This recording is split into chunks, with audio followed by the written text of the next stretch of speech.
Hello guys, welcome back to the Pharma Pills. I hope you are doing well. So let's start with the 7th semester NDDS. ये हमारे unit first के notes हैं and these notes are fully prepared by me. और इसमें ये first unit का सबसे ए part जो है वो है हमारा कंट्रोल ड्रग डिलीवरी सिस्टम. तो हम इसके बारे में आज हम डिस्कस करने वाले हैं कि क्या कंट्रोल ड्रग डिलीवरी सिस्टम होता है. ठीक है, क्यों हमें जो है वो नोवल ड्रग डिलीवरी सिस्टम को इंट्रोड्यूस करने की ज़रूरत पड़ी जबकि हमारे पास टैबलेट्स थी, कैप्सूल्स थी, सारी चीज़ें थी, इवन इंजेक्शंस भी थे. ठीक है, क्या क्या उसकी लिमिटेशंस को उसने ओवरकम किया और क्या क्या चीज़ें जो हैं वो ध्यान में रखनी चाहिए अगर हम नोवल ड्रग डिलीवरी सिस्टम कर रहे हैं तो. ठीक है, नोवेल्टी की तरफ जा रहे हैं तो. ओके, सबसे पहले चीज़ तो अगर हम कोई भी फार्मास्यूटिक्स की बात करते हैं, किसी भी चीज़ की बात करते हैं, बेसिक पॉइंट इज़ ड्रग.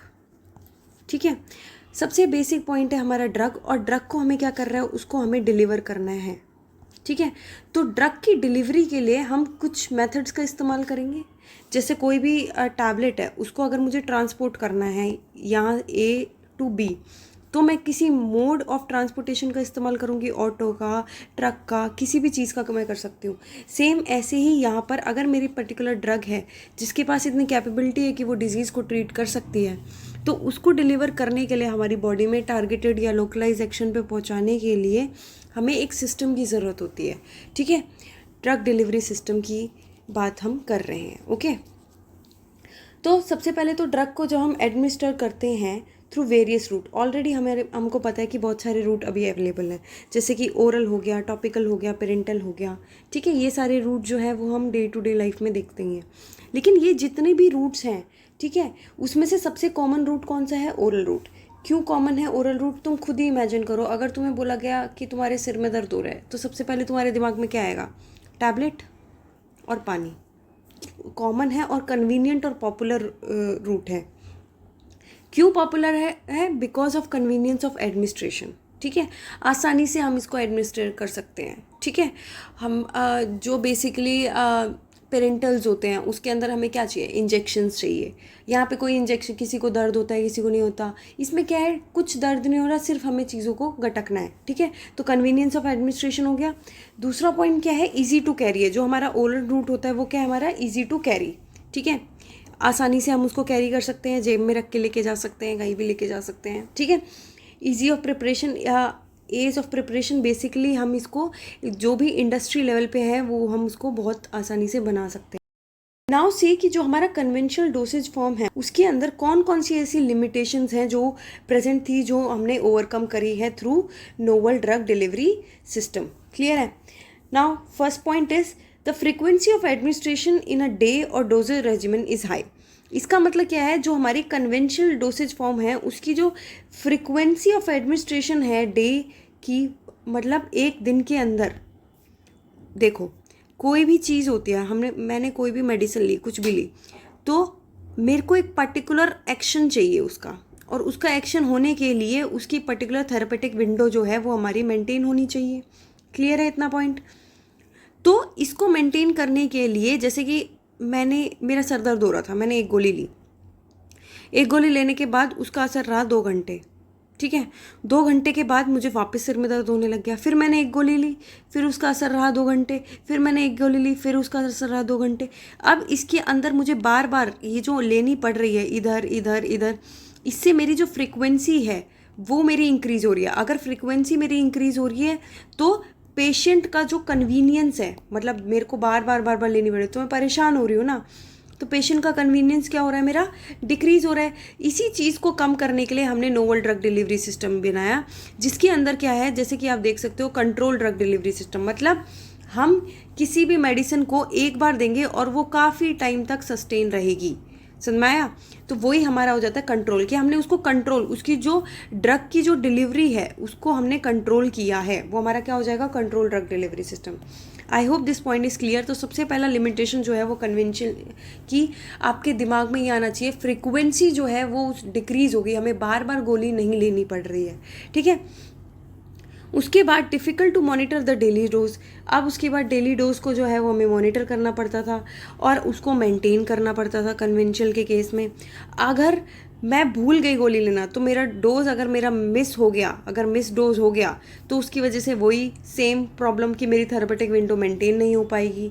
ठीक है, कोई भी स्पेसिफिक नॉन स्पेसिफिक एडमिनिस्ट्रेशन है। ठीक है, उसके बाद केयरफुल कैलकुलेशन हमें करनी पड़ती है किस चीज़ के लिए, ओवरडोजिंग ना हो जाए इस चीज़ के लिए, और वो भी कैलकुलेट करना एग्जैक्ट डोज चाइल्ड के लिए और एल्डरली पेशेंट के लिए थोड़ा टफ हो जाता है। ठीक है, ड्रग जो है वो हो सकता है नॉन टारगेटेड साइट पे चली जाए और जिसकी वजह से डैमेज भी हो सकता है। ठीक है, अगर उसका लो कंसंट्रेशन गया तो लो कंसंट्रेशन उसका क्या रहेगा, इनइफेक्टिव रहेगा। हो सकता है कि कुछ मैंने ओरल एडमिनिस्ट्रेशन किया लेकिन कुछ फ्रैक्शन, मतलब ड्रग का जो कुछ फ्रैक्शन है वो एब्जॉर्ब ही नहीं हुआ, जिसकी वजह से जो है वो सफिशिएंट एक्शन दे ही नहीं पाई ड्रग। जब सफिशिएंट एक्शन ही नहीं दे पाई तो उसका क्या मतलब हुआ लेने का। ठीक है, हो सकता है हाई कंसंट्रेशन जो है वो उसका टॉक्सिक हो सकता है consumption of more drug is necessity, कि हमें ज़्यादा ड्रग लेनी ही पड़ेगी, तो वो हमारी क्या हो गई है, एक नेसेसिटी हो गई है। Take a screenshot of this. ठीक है, तो अगर हम बात करें तो सबसे पहले मोटा मोटा पॉइंट ये है कि हमें फ्रिक्वेंसी जो है वो हमारी हाई होती है कन्वेंशनल में, तो हमें उसे डिक्रीज़ करने के लिए नोवल ड्रग डिलीवरी सिस्टम चाहिए। डेली डोज को मॉनिटर करने के लिए हमें नोवल ड्रग डिलीवरी सिस्टम चाहिए। मिसिंग डोज को अवॉइड करने के लिए हमें नोवल ड्रग डिलीवरी सिस्टम चाहिए। कोई भी स्पेसिफिक एडमिनिस्ट्रेशन के लिए हमें नोवल ड्रग डिलीवरी सिस्टम चाहिए।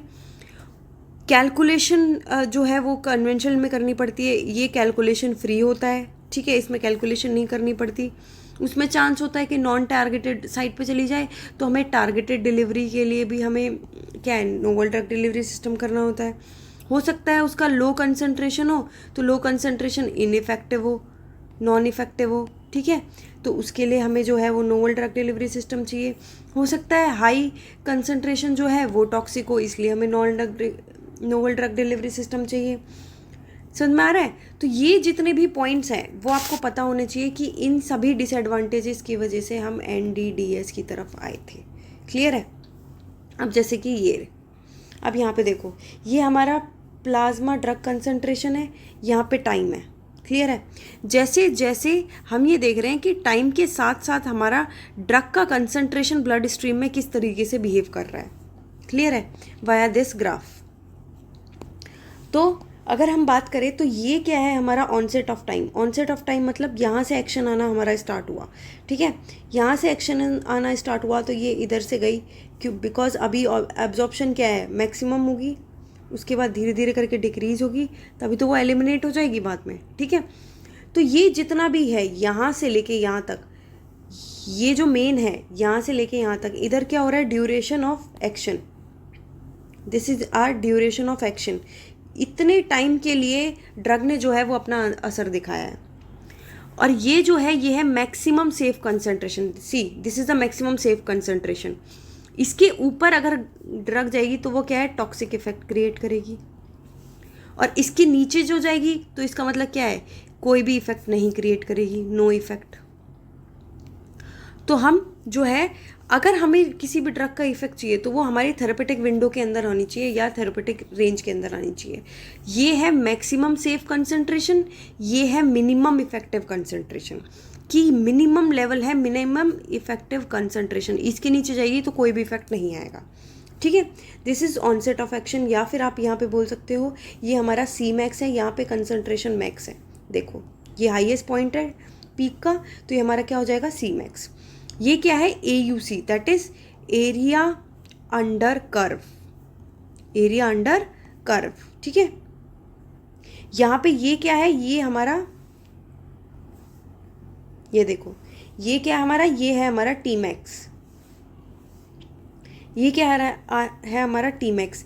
Tmax हमें ये बताता है कि मैक्सिमम इतने घंटे पे, मतलब इतने टाइम पे हमारा सबसे मैक्सिमम कंसंट्रेशन Cmax था। क्लियर है? चलो अब ये पढ़ लेते हैं। Bio availability profile of drug after the oral administration. ये बायो अवेलेबिलिटी बताती है। बायो अवेलेबिलिटी क्या होती है, the amount of drug available in main blood stream, उसे हम क्या बोलते हैं, बायो अवेलेबिलिटी। ठीक है, जो कि एब्जॉर्प्शन के लिए अवेलेबल है अमाउंट ऑफ ड्रग, उसे हम क्या बोलते हैं, बायो अवेलेबिलिटी पर्टिकुलर ड्रग की। The curve is plotted between the plasma drug concentration versus the time, plasma drug concentration और टाइम के बीच में करा गया है।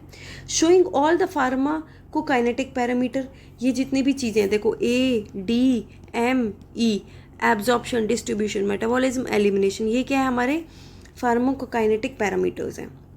MEC क्या है, मिनिमम इफेक्टिव कंसेंट्रेशन, कि भैया इसके नीचे तो इफेक्ट आने का ही नहीं है, इसके ऊपर ऊपर आएगा, ठीक है। ये क्या है, मैक्सिमम सेफ कंसेंट्रेशन, ये हमारा मैक्सिमम सेफ। AUC क्या है, एरिया अंडर कर्व। Cmax क्या है, मैक्सिमम ड्रग कंसेंट्रेशन। Tmax क्या है, मैक्सिमम टाइम। क्लियर है। तो अब हम इस ग्राफ को समझने की कोशिश करते हैं। During this phase absorption is maximum than elimination. देखो किसी भी चीज़ का एलिमिनेशन कब होगा, बाद में तो होगा। तो फर्स्ट फेज के अंदर एब्जॉर्प्शन ही हमारा ज़्यादा है और एलिमिनेशन हमारा नहीं है। एलिमिनेशन हमारे बाद में होगा। जब एब्जॉर्प्शन हो गया, सारी चीज़ें हो गई, एब्जॉर्ब कर लिया, तभी तो बॉडी उसका काम हो जाएगा, तभी तो उसको एलिमिनेट करेगी, ठीक है। Therapeutic action start when the concentration of the drug reach the minimum effective concentration, ascending portion of the curve. This is the ascending portion of the curve, ठीक है। यहाँ पर जो है मिनिमम इफेक्टिव कंसंट्रेशन को हमारा रीच करेगी, ये देखो इसको रीच किया, क्लियर है। इसके बाद यहाँ पे मैक्सिमम एक्शन आया, उसके बाद ड्रॉप हो गया, क्लियर है। तो इससे नीचे अगर कोई भी ड्रग है तो उसका कोई इफेक्ट नहीं है। तो एक पर्टिकुलर अमाउंट ऑफ ड्रग जो है वो हमें चाहिए होता है कि इसके बाद ही ये एक्शन दिखाना हमारा स्टार्ट करेगा, ठीक है। Once the concentration reaches the peak level, the descending phase start. जैसे ही ये पीक लेवल पे पहुंचा, उसके बाद क्या है, इसका डिसेंडिंग फेज जो है वो स्टार्ट हो गया। इसे ही हम क्या बोलते हैं, एलिमिनेशन फेज, ठीक है। The metabolism and elimination phase predominates, यहाँ पे मेटाबॉलिज्म और एलिमिनेशन दोनों जो हैं वो हो रहे हैं। Now during this phase the phase का जो एलिमिनेशन है वो ज़्यादा होगा। पहले क्या हो रहा था, एब्जॉर्प्शन ज़्यादा हो रहा था, देन एलिमिनेशन। अब क्या है, एलिमिनेशन ज़्यादा होगा देन ऑब्जॉर्प्शन, ठीक है। जो भी हमारा थेरेपेटिक इफेक्ट है वो हमारा क्या होगा, वो कब एब्जॉर्ब होगा, जब कंसंट्रेशन अबव MEC रहेगा। ये वाला जो पार्ट है ये क्या है, हमारा MEC है ना, ये MEC के नीचे वाला पार्ट है, ये जितना भी पार्ट है, ठीक है। इसके ऊपर मतलब इतना, ये जो पहाड़ बन रहा है, इतना जो पार्ट है, ये जब तक ऊपर रहेगा उतना ही देर के लिए एक्शन रहेगा। इससे नीचे आते ही there is no effect. The period during which concentration of the drug remain above the MEC is called duration of action. जितनी भी मतलब ड्यूरेशन ऑफ एक्शन हम कब बोलेंगे, जो MEC के ऊपर वाला पार्ट है उसको हम क्या बोलेंगे, हम ड्यूरेशन ऑफ एक्शन बोलेंगे, क्लियर है। After the concentration fall below the MEC the second dose is required. जैसे ही हमारा मिनिमम इफेक्टिव कंसंट्रेशन से नीचे आ जाता है, हमें सेकेंड डोज की रिक्वायरमेंट होती है। और सेकेंड डोज अगर आप मिस कर दिया, किसी भी पेशेंट जो है उसने एक गोली ली, उसका असर रहा और उसका असर खत्म हो गया, उसने सेकेंड डोज जो है वो मिस कर दिया, उसके बाद वो जो थेरेपेटिक विंडो है ना बेटा, वो नहीं बन पाती। और इसकी वजह से फिर क्या है, फिर वापस से उसको जो भी प्रॉब्लम है वो स्टार्ट हो जाएगी, क्लियर है। तो इसीलिए हमें नोवल ड्रग डिलीवरी सिस्टम की नीड थी कि अब नोवल ड्रग डिलीवरी सिस्टम कैसे सॉल्व करता है इस चीज़ को। उसके अंदर क्या होता है, हमारे पॉलीमर्स होते हैं। मान लो ये हमारा मैट्रिक्स सिस्टम वाला पॉलीमर है, इसके अंदर हम जो है वो ड्रग डाल देते हैं, ठीक है। इनकैप्सुलेट हो गई है ड्रग यहाँ पे, ओके, क्लियर है। अब धीरे धीरे करके क्या होता है कि जैसे कि ये वाला पॉलीमर जो है उसकी लेयर हटी, यहाँ से ये लेयर हटी, यहाँ से ये लेयर हटी, तो उसके बाद क्या हो गया, ये सारा जो हमारा ड्रग है यहाँ का वो निकल जाएगा। फिर यहाँ का ये वाला जो कंपार्टमेंट है ये हटा, फिर यहाँ से हमारी जो है वो हमारी ड्रग्स जो है वो बाहर निकल जाएगी। फिर ये वाला कंपार्टमेंट हटा, फिर यहाँ से ड्रग निकल जाएगी। तो ऐसे ऐसे करके जो हो रहा है वो हमारा कंट्रोल, थोड़ा सा हमारा कंट्रोल आ पा रहा है किस पे, ड्रग डिलीवरी सिस्टम पे। और बार बार हमें फ्रीक्वेंसी जो है वो हमारी डिक्रीज हो रही है। This is the whole point, clear है। Now back to the point see. ये जो आप देख रहे हो सेम वही डायग्राम है, यहाँ पे देखो वो ये दिखाना चाह रहा है कि MEC अगर हमारे, तो हमें सेकेंड डोज की रिक्वायरमेंट कैसे होती है, ये देखो। This is the plasma concentration of drug. यहाँ पे हमारा एक डोज आया, वो ऐसे मैक्सिमम गया, ठीक है। ऑनसेट ऑफ एक्शन हुआ, पीक आई, Cmax आया, Tmax हिट किया, फिर एलिमिनेशन हो गया। फिर हमने सेकेंड डोज लिया, वापस सेम साइकिल रिपीट हुई, थर्ड डोज लिया, वापस सेम साइकिल रिपीट हुई, लाइक दिस। और ये जो लाइन है वो क्या है हमारी minimum effective concentration, this is minimum effective concentration. इसके ऊपर ये वाला पार्ट क्या है हमारा थेरेपेटिक विंडो, ये वाला पार्ट क्या है, ये इसके ऊपर क्या हो जाती है टॉक्सिसिटी। तो ये सेफ्टी लेवल के ऊपर नहीं जानी चाहिए कोई भी ड्रग। और हमारा एक्शन कितने उसमें शो होगा, सिर्फ इतने में, थेरेपेटिक विंडो में सिर्फ इतने में। क्लियर है? अगर आप ये वाला डायग्राम भी बना के आते हो तो काफ़ी हेल्प मिलेगी आपको एग्जाम में। Okay, what this graph is showing the fluctuation in the plasma concentration of the drug following the conventional dosage form. Clear है? That's it for the video। और आज हमने ये चीज़ सीखी कि सबसे इम्पॉर्टेंट तो बेटा ये ग्राफ है, ठीक है, दोनों ग्राफ आप बना के आएंगे। दूसरा पॉइंट, क्या लिमिटेशन होती है कन्वेंशनल की, क्यों हमें नोवल ड्रग डिलीवरी सिस्टम चाहिए, ये आपका फर्स्ट पार्ट था। इसके बाद आएंगे आपके टर्मिनोलॉजीज, ये आपका सेकेंड पार्ट में आएगा, ठीक है। Be happy, stay motivated, and keep studying, keep growing yourself. Thank you.